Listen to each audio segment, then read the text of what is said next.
Ждем серую Тойоту. Все морское тут. Будет есть ежа. Все-таки ты это знакомая, знаешь, на что похоже? Посмотрим, что Аня скажет. Попробую, как он на вкус живой. Мне кажется, даже устрица лучше идет. Цена нашего. Природа такая же, как у нас. Тут, наверное, по-китайски написано, там маяк. И размножились медузы. Там... Ежей, наверное, наловил мужчина. Слева море, справа море. Полотенце намотала. Это просто нечто. Так хочется к маяку попасть. Волны заносят. Так, мужчина, не надо пугать, что говорила, снимай штаны. А вы откуда? С Кемеровского. Какая громадина, да? Будем встречать здесь рассвет. Все, выходим. Курса сдвинулся, Вова. Справа прыгнула рыба огромная. Башня кривая. Еще испытали один страх страшный. Время, алкоголь. 20 июля. Доброе утро из Владивостока. О, туман-то у нас рассеялся. Это потому что время 9:30. Вон корабли видно.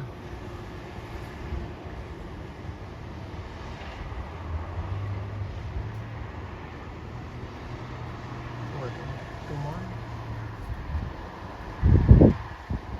С самого утра бегу в магазин. Надо купить водичку, колбаску. Будто если огурцы, еще огурцы куплю. То у нас сегодня экскурсия намечается. А у нас ничего с собой нету. О, ничего себе. 95 рублей. Огурцы Маши. Нормальная цена. 11:27. У нас видимость все лучше и лучше становится. Сейчас экскурсовод позвонил и сказал, что давайте еще на полчаса где-то отложим, чтобы совсем где-то туман развеяло, чтобы видовые все площадки было видно. Давайте. Да, вообще прекрасно все видно. Ну там, конечно, вот так вот и висит. Такая сырость, морость. Уже подъезжают. Бухта Парис. Названия такие из греческой мифологии. Но не в честь именно греческих героев гомеровских названа вот эта бухта, да, и все ей подобные. А в честь военных кораблей, которые уже как раз вот в честь героев древнегреческих назван. Хотя эти корабли даже здесь, на Дальнем Востоке, в Приморье не бывали, но картография обычно либо по названию следователей, либо по кораблям. Вот как раз мы все въезжаем на мост Остров Русский через пролив Босфор Восточный. Пилон это хоть видели до этого, вчера когда ездили, или также в тумане? Туда мы ехали в таком тумане, назад уже в ночь, в темном. Уже темно было, да? У нас военный флот здесь, да? Часть. Ну да, в бухте Улисс у нас получается несколько бригад стоит, подводных лодок, отряд и ракетных, малых ракетных кораблей. Ну и здесь сейчас небольшую часть бригады поставили, а так вообще военно-морской флот с Владивостока выводят, из центра вывели, будет он в другом месте располагаться. То есть,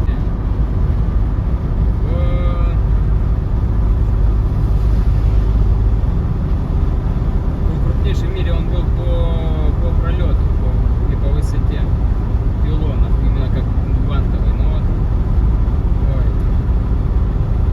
То есть китайцы обогнали, да? да. Название города вылетело с головы, вспомню, скажу. Здесь вот если полностью всю эстакаду моста, то 3 километра 800 метров длина.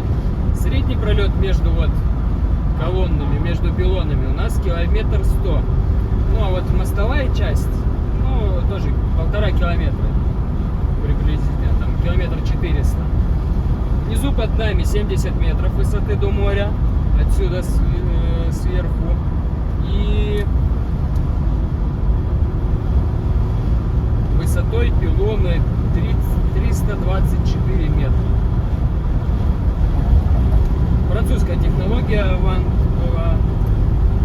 вантовая технология, что мост Золотой, что мост на остров Русский проектировали французские инженеры, вантовые технологии их.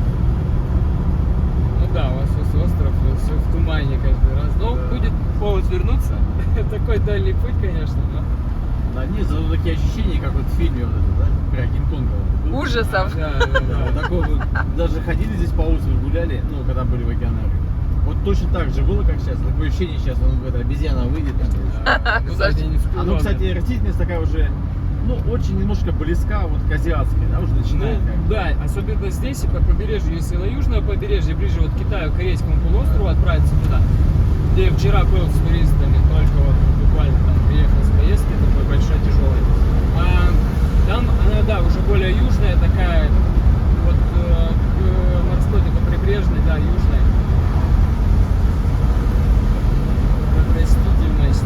Но край у нас разный, и побережье даже разное. То есть на север ближе туда вот, ну, к Сахалину, если, то там уже другое, и море другое, и рядом природа другая, то есть более к Хабаровскому краю тоже, если смотреть, лес уже более такой густой, именно хвойный, очень большие хвойники, то есть и дубы крупные, потому что вот мы даже, например, вчера, да, побережье там на море, там дуб, и здесь мы на Русский даже будем идти, вот дуб, но он как кустарник размером, он там тонкий-тонкий, но дуб.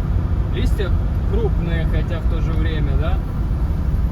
Приспосабливается природа, она вот своеобразная, на Русском острове особенно. Посмотрим, что на мост будет что-то видно, но форт там нас сделать. Нас Как там есть. ожидает Новосильцевская батарея.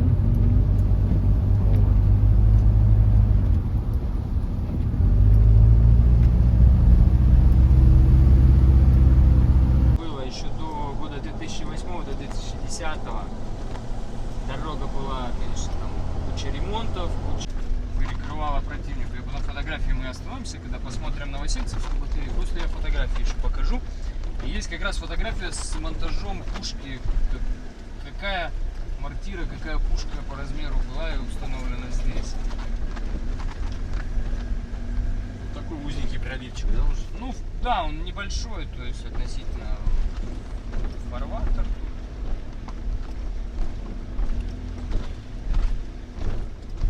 Батарея поспела.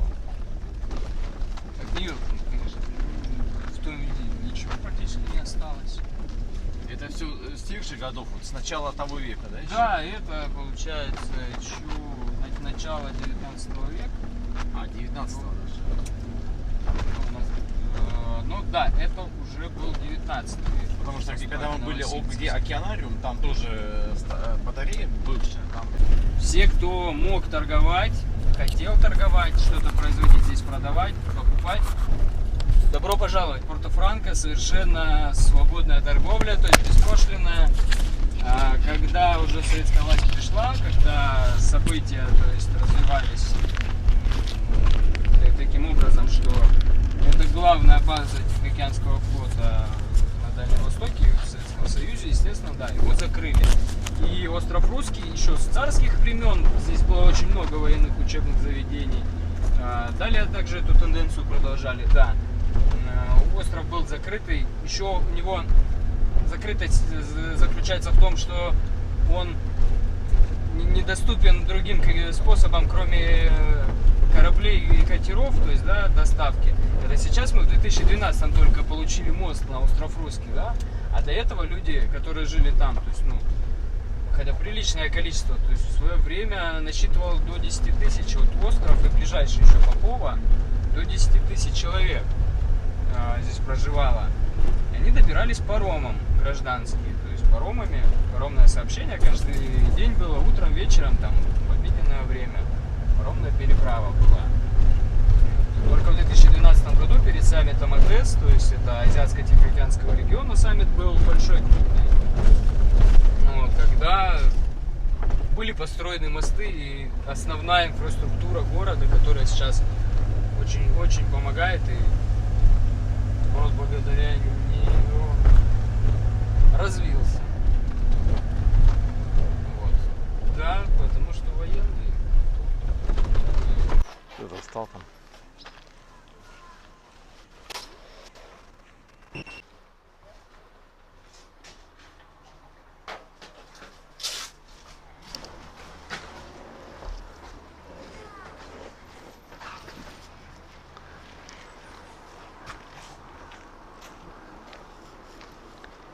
Так, ну, сейчас, секунду. Мы сейчас находимся на Новосильцевской батарее. Новосильцевская батарея вместе с Петропавловской напротив является таким защитным барьером при входе в пролив Босфор-Восточный. Вот была Петропавловская мортирная батарея, Новосильцевская и Назимовская батарея внизу. Вот они прикрывали проход в пролив Босфор-Восточный и бухту Золотой Рог, вот, с Уссурийского залива. Владивостокская крепость является вообще, в принципе, уникальным сооружением. Он являлась в свое время мощнейшей морской крепостью за счет разветвленной сети сооружений фортификационных и батарей. Здесь у нас получается, вы на карте видите, что вот остров Русский у нас находится, да, это уже часть полуострова Муравьево-Амурского, на котором расположен Владивосток, город. Вот, и здесь форты располагаются по периметру, то есть основная часть города вот была по бухте Золотой Рог, вот это Эгершель, где находится известный маяк, главная достопримечательность Эгершеля и визитная карточка Владивостока. Вот, центральная часть города, да, а по периметру расположены форты для защиты города. И также остров Русский выступает таким оборонительным большим массивом со своих господствующих высот, прикрывающий город Владивосток. Вот. Форты, получается, у нас вот номер 2, здесь у нас еще форт номер 1, от побережья 3, 4, 5, 6, 7. Далее у нас идут форты, ну, 8 у нас еще там также располагается. И далее идут уже нумерованные форты во Владивостокской крепости уже на острове Русский. Получается, 9 мы туда должны отправиться, 10 и, ну, и далее также в сторону города. Что-то 13-е, вот тут мы были, наверное. Это не 13-го, его нет. Фортов вообще 12. 13-й это батарея. Батарея номер 13. Вот, там располагается она, да, получается. Океанариум где вот здесь? Океанариум, вот это бухта Парис, получается, напротив да, острова Скреплева. И здесь вот расположен океанариум. Здесь вот как раз батарея номер 13 была. Вот. И Владивостокскую крепость сложно назвать именно крепостью в том исполнении, в которое ее привычно слышать, когда слышишь слово крепость, привычно вот перед глазами такие средневековые большие постройки, крепости, да, ров, перед ней ворота. Здесь же крепость и основное ее отличие от других, она именно выступает как система тех самых укреплений. Вот. Поэтому, связывая, защищая город со всех сторон, важность вот этих фортов, которые расположены на основных точках, на основных высоких горах. Вы меня снимаете, я еще волнуюсь в этот же момент. Как бы. Получается, 8 орудийных двориков расположено. И также пороховые погреба к ним. Здесь вот маленькие 57-миллиметровые орудия Норденфельда. Пушки. Там было написано, что там муляжи, да? Это такие? Да, это уже муляжи, естественно, то есть это не настоящие орудия. Еще интересный факт про эту батарею, что во время Первой мировой войны отсюда были сняты, демонтированы пушки для того, чтобы отправить их на фронт Первой мировой. Вот. Да, потом, конечно, орудия сюда вернулись в более старом исполнении. Более старом исполнении, потому что все-таки как бы были определенные опасения по нападениям, но в тот момент Япония оказалась союзником, хотя главный был противник для Российской империи, ну, до того момента, да, с кем у нас были конфликты многочисленные и притязания за территории. Вот это пристрелочное орудие. А пойдемте не будем мешать, чтобы у нас дублирование не получилось. Это пристрелочное орудие 57 мм, потому что батарея была прямой наводкой, ну, работала, била по противнику прямой наводкой. Вот. А 57 мм было призвано сначала пристреляться, а далее уже шли в ход пушки системы Канне. Да, более серьезный калибр. 120-ка. Это 152. Вот. Сейчас мы орудийные дворики эти посмотрим. А вот там мост. На остров Русский. Как ежик в тумане. Да, вот. Ну, японцы этим и пользовались. И вообще противник пользовался туманом. Многочисленно, ну, вообще, в принципе, по истории военной, да, много раз. Но вот тот же, например, конфликт, боевые действия в 1938 году за сопки Заозерных, хасанские события, хасанские бои, которые были здесь с японскими атакующими самураями. Как раз вот под покровом тумана утром 29 июля 1938 года напали на советскую территорию. Погибло в тот день сразу, то есть вот при этом нападении пограничный пост 5 пограничников. Вот, и тогда завязался конфликт с Японией, который длился более, ну, почти 2 недели.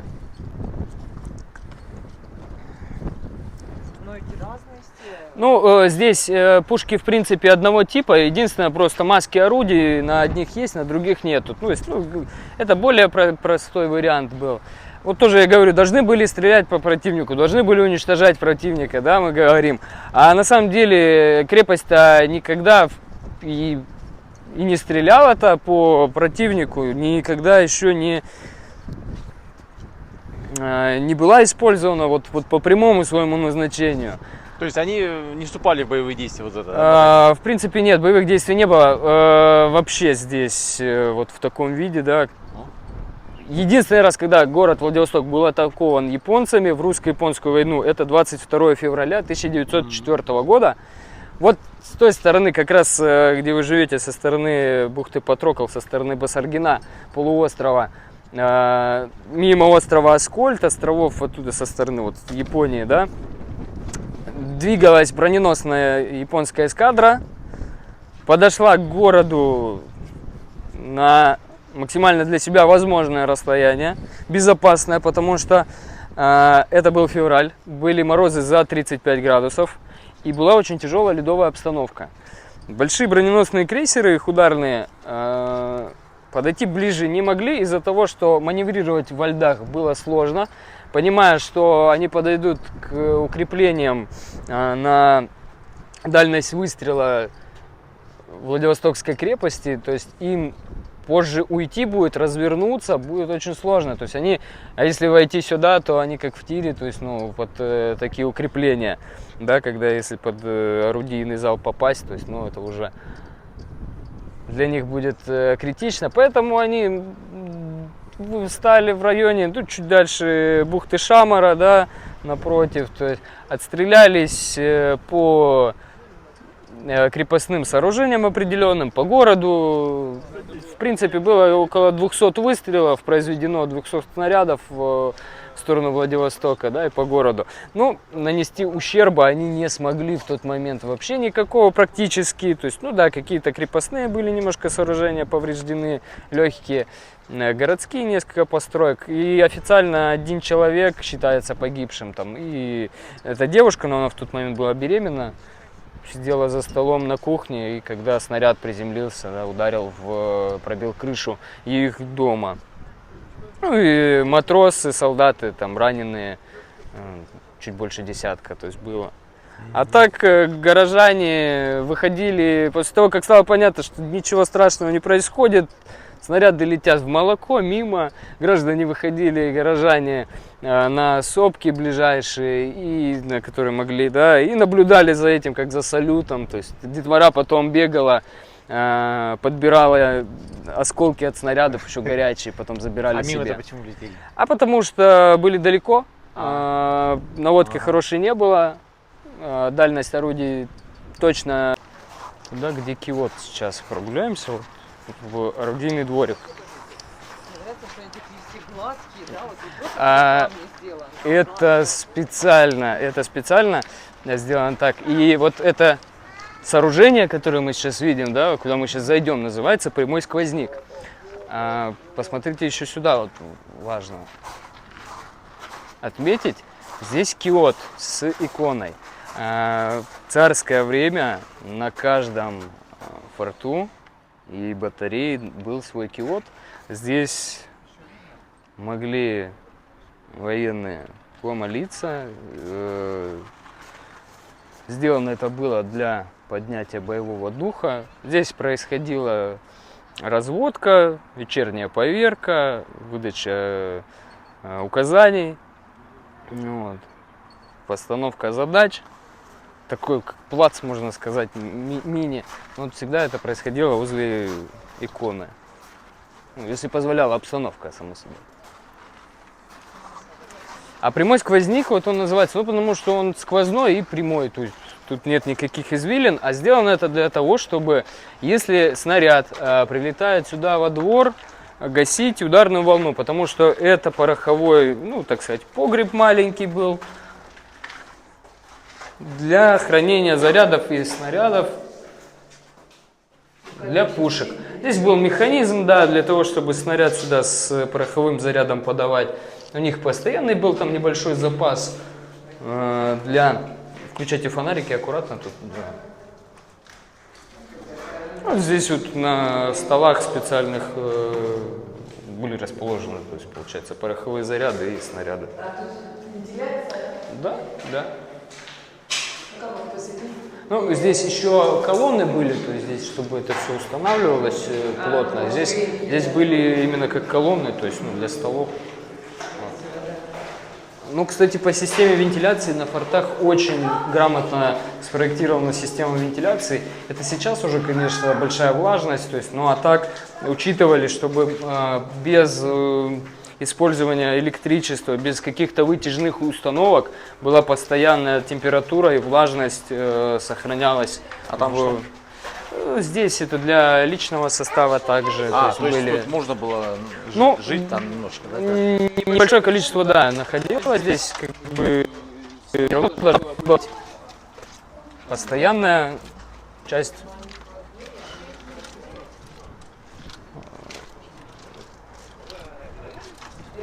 Вот это как раз для снарядов, которые хранились для быстрого доступа. Подачи, да? Чтобы в случае того, если нужно батареи быстро отстреляться, да, то есть вот находился. Для подачи вот это? Вот это для подачи, а там для хранения, да.